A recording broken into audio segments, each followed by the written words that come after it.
Sekarang kita belajar tentang hambatan pengganti nih. Pertama kita belajar tentang hambatan pengganti rangkaian seri dulu. Jadi gini, misalkan ada R1 dan R2 di sini ya. Nah, ini ada titik A, ada titik B, ada titik C. Ini adalah R1 dan ini adalah R2.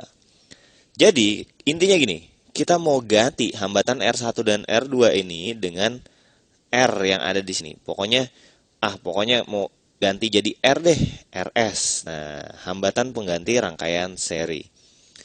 Oke, jadi ini titik A dan ini adalah titik C. Oke, kita mau ganti R1 dan R2 dengan RS. Nah, gimana caranya? Nah, ingat konsepnya. Pertama, VAC itu kan sama dengan VAB ditambah dengan VBC ya. Jangan lupa ya. V dari A ke C itu adalah tegangan dari A ke B ditambahkan dengan tegangan dari B ke C.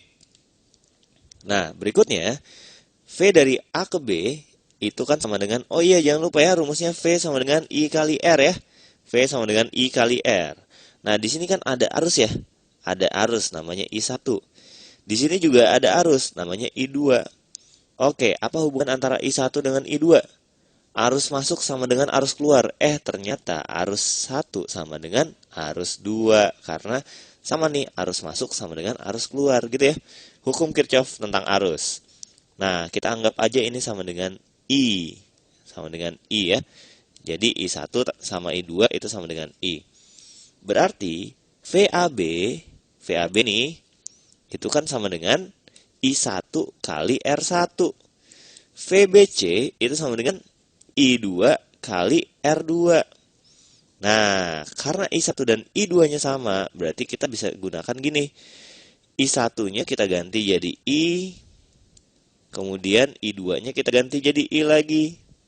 Sehingga kita dapat sama dengan gimana? Oke, I-nya bisa keluar ya. I dikalikan dengan R1 ditambahkan dengan R2. Nah, berarti kan kita punya hubungan gini ya. VAC itu sama dengan I dikalikan dengan RS. Gitu ya. Untuk yang ini. Nah, karena yang ini udah sama dengan ini bentuknya. Lihat nih. VAC sama dengan I kali R1 tambah R2.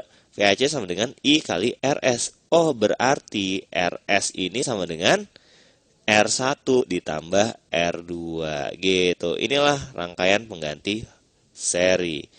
Jadi, kalau kita punya ya, nah kita punya seperti ini nih ya. Rangkaian seperti ini. Oke, dari titik A ke titik C itu rangkaiannya seri atau paralel? Iya, ini adalah rangkaian seri gitu ya. Jadi kalau kita punya R1 di sini, kita punya R2 di sini, maka hambatan pengganti dari A ke C itu adalah siapa? Iya, RS sama dengan R1 tambah R2 kalau seri gitu. Oke? Oke, ya udah gitu aja dulu. Nah, berikutnya kita akan mempelajari hambatan pengganti paralel.